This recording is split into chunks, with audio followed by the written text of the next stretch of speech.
It was here, in Guatemala, hidden from public scrutiny, that the experiments took place.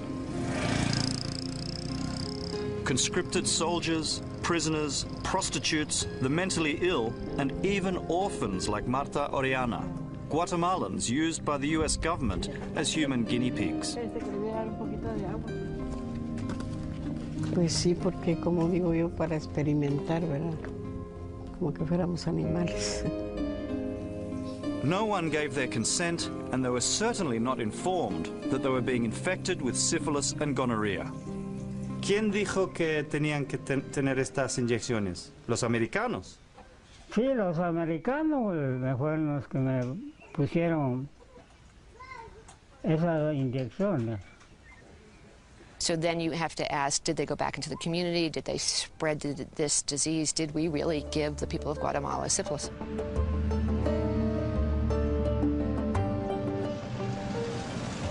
This is Tuskegee, Alabama, where the Guatemalan experiments were hatched.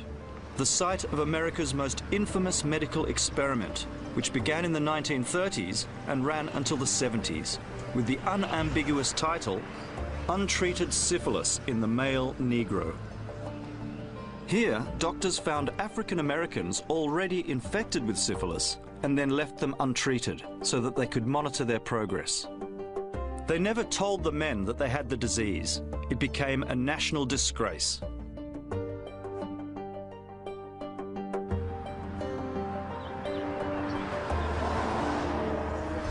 I'm looking for the Pollard family gravesite because a number of the Pollard family people were in the Tuskegee study. Historian Susan Reverby has spent over 20 years studying Tuskegee and knew some of the men. So Mr. Pollard definitely died of syphilis and was in the study. And then the other people, you know, this is his wife, I don't know.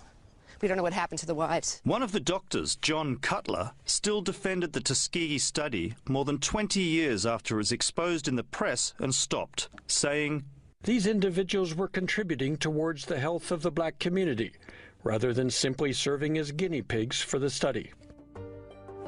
Even then, Cutler didn't want his guinea pigs to be finally treated for the syphilis they'd carried for decades. It would be undesirable to go ahead and use large amounts of penicillin to treat the disease because it would interfere with the study. It was while researching Cutler's role in Tuskegee that Susan Reverby made the remarkable discovery last year that he was head of another, much more invasive experiment started in 1946 in Guatemala. I was just completely shocked. I had spent, nearly 20 years explaining to everyone that no one had been given syphilis in Tuskegee, and here was a study with the title, Inoculation Syphilis, done by this man who had been involved in Tuskegee in the 60s, and then in the 90s is essentially justifying the study, and I was completely, nobody knew about this. I see him as an evil man because of the undeniable circumstances that when he was told to discontinue the experiments in the U.S. because they were illegal and ethically wrong, decided to look for a place where he could literally get away with it. Terry Collingsworth is a Washington-based human rights lawyer representing the Guatemalans who have emerged to file a class action lawsuit against the U.S. government. The fact that they went to Guatemala is partly, at least, due to the fact that everyone understood that Guatemala was a place where there were no rights for poor people or people in prison, and that you could pretty much do what you wanted with them. So to take advantage of that kind of situation certainly multiplies the crime. Collingsworth has a local lawyer handling the case in Guatemala.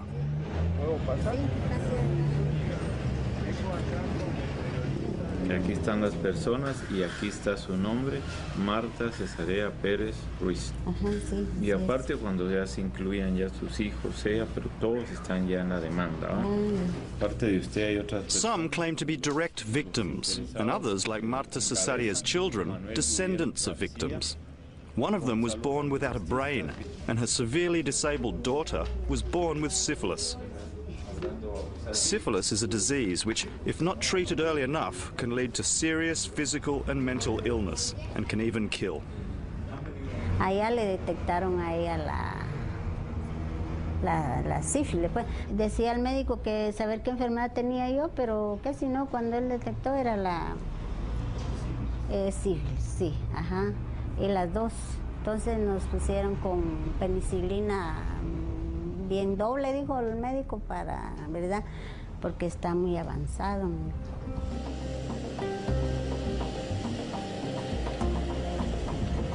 I'm about 3 hours from the Guatemalan capital, on the way to meet some former soldiers who were directly infected in the experiments.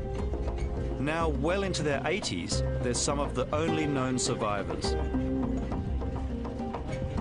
Aquí es donde vamos a llegar a mi casa, donde vive Federico Mesa. They're lucky to have lived this long. Many of the other victims died years ago. Él es mi papá. Federico Ramos Mesas was forcibly conscripted into the army in 1946 and soon became an unwitting participant in the study. He says he was subjected to a series of tests and treatments, but was never told what it was for. No podía decir que no. Media vez me cayera bien. ¿Por qué no puede decir que no? Que me inyectaron. Y en ese tiempo, después fue que resulté con eso. Cuando usted se casó, ¿le pegó esa enfermedad a su esposa? Más o menos, sí. Not far from here is another affected family whose father was also forced into the army at the same time. They say syphilis killed him. A él lo inyectaban cada 15, cada mes, pero nunca le dijeron a él para qué. Entonces cuando él salió del ejército, él vino a sufrir esas mismas consecuencias ya, aquí ya. Él se juntó con mi mamá. Y entonces esa misma enfermedad le causó la muerte a él. Y infectó a mi mamá. Their mother died with an open sore on her hip. Que ella sí sufrió enorme ese dolor. Le fue creciendo todo, hasta que, y es una pierna, hasta de una vez se le cayó cuando ella botó la piel, ¿verdad? Victoria has been clinically blind since she was very young and believes it was the result of her father's illness. Y yo le dije que yo no miraba bien. Y entonces él me llevó a un centro de salud, pero y le dijeron que me llevara a un lugar, pero como no había piso, no me llevó, y así me quedé. Ajá. Hay otros exsoldados afectados, pero no sabemos quiénes son porque ya murieron. Sí, ya ¿Su murieron. familia puede ser en otro lugar? ¿verdad? Sí, en otros lugares está, pero no sabemos nosotros quiénes son. Y pasando la enfermedad de sus nietos y los bisnietos. Sí, porque esto es una, siguiendo, ¿no? ajá, una cadena que se va afectando, ¿verdad? Almost everything we know about the Guatemalan study is from these notes and letters in US archives. On Friday the 9th, we performed another experiment, inoculating 6 patients with pus and treating 3 of them. Dr. Cutler's own correspondence, this one to his boss at the Public Health Service in New York, reveals he was well aware they were overstepping boundaries. I hope that it would be possible to keep the work strictly in your hands, without necessity for outside advisors or workers other than those who fit into your program and who can be trusted not to talk. Sincerely, John C. Cutler.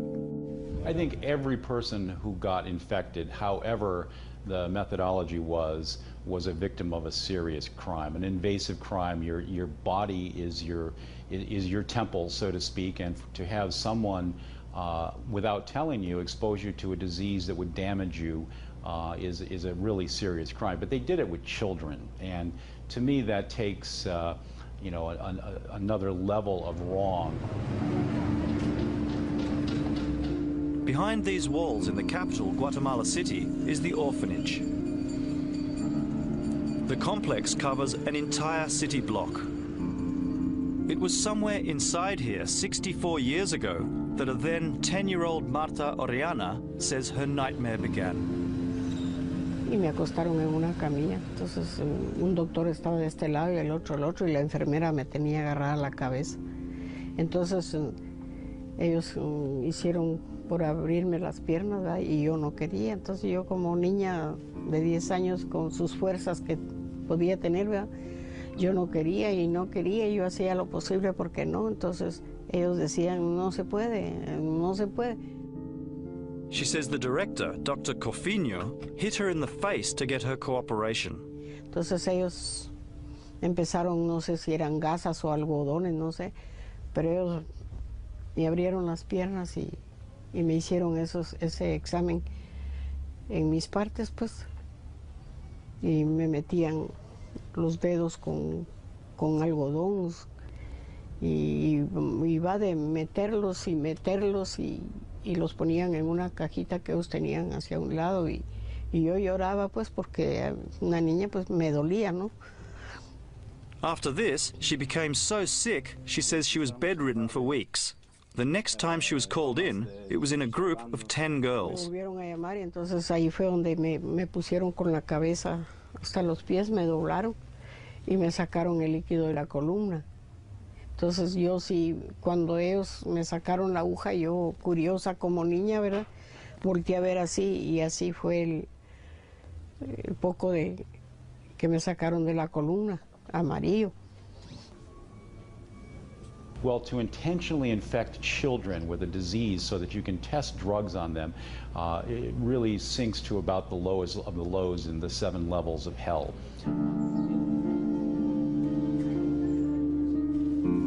It's still unclear whether the experiments ended when Dr. Cutler left in 1948. Questions remain about this former mental asylum and whether testing continued here.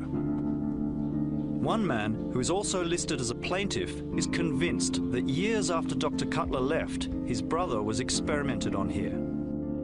One day he escaped and made it home, complaining doctors were constantly injecting him. Even though he didn't smoke, his pockets were full of cigarettes. Entonces mi mamá decía, ¿por qué aparece con cajetillas de cigarros Víctor? Decía así y le aparecían en ese uniforme. Entonces yo por eso doy de que sí, les daban cigarrillos a ellos en ese tiempo. Para pagar. Sí, para que ellos se dejaran hacer cualquier cosa que quisieran los médicos ahí. It's recorded in Cutler's notes that participants were given cigarettes for their participation. Another suspicious footnote is that years after the experiments are supposed to have ended, Marta Oriana says she was followed by one of the doctors involved in the experiments she endured as a 10-year-old child. She feared he wanted to continue his experiments on her. Allá andaba él hasta una vez que andábamos en la Aurora, en el zoológico. Una de mis compañeras me dijo, Chata, mira, me dijo, ahí anda el doctor aquel, me dijo que estuvo allá. ¿Dónde? Le dije yo, en aquel carro negro, mira, me dijo. ¿Pero por qué? Andaba preguntando por vos, me dijo. ¿Pero para qué? Le dije yo. A saber, mejor andate con la seño, me dijo. Entonces yo me fui con la señorita y ahí me puse a la par de ella, porque digo yo que él a mí me quería secuestrar. After what she's learned studying 2 of the world's worst-known examples of medical malpractice, Susan Reverby says anything is possible. I mean, I think not exactly the same. I mean, most studies still have to go through institutional review boards, but clearly some kind of study that we will be equally shocked about is obviously going on right this minute somewhere else in the developing world, for sure.